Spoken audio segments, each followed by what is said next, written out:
Partija je Šorčiro. Zabonacalo je životno vrelo betinskoga meštra, koji je 6 desetljeća života posvetio ljubavi iz djetinjstva. Sve je bilo puno drvenih brodova, ja sam to uživao gledati.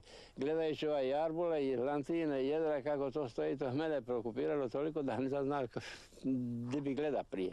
Pa se zagleda u Madire i Glave, Kolumbe i Ašte, u duše brodova koji su hranili naraštaje mještana otoka Murtera. Stotine ih je napravio, popravio, prepravio. Počasno mjesto na Čirinu oltaru ploveće baštine oduvijek je imala betinska gajeta. Uskrisio je Šorčiro mnoge, udahnuo im novi život. Posebna je priča Cicibela, gajeta stara 84 ljeta, koja je u Drugome svjetskom ratu spašavala živote otočana. Vlasnik Marino Mijat izvukao je s morskoga dna, zaliveno tonom betona s tek 30 preostalih drvenih rebara, došlepao u škver legendarnog meštra. Brod gleda tako da ga mogu baciti slobodno u smeće. Eto, zato tako su ga doveli, ovamo pa smo ga pokušali napraviti. I to mi je jedino bilo zadovoljstvo ga raditi baš takvog, da se čudu svi.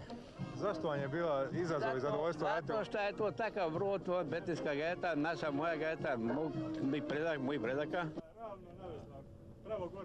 Veselio se Šorčiro danima latinskoga idra, regatama za dušu i tilo. Ushićen pričao o projektu budućega Betinskog muzeja drvene brodogradnje.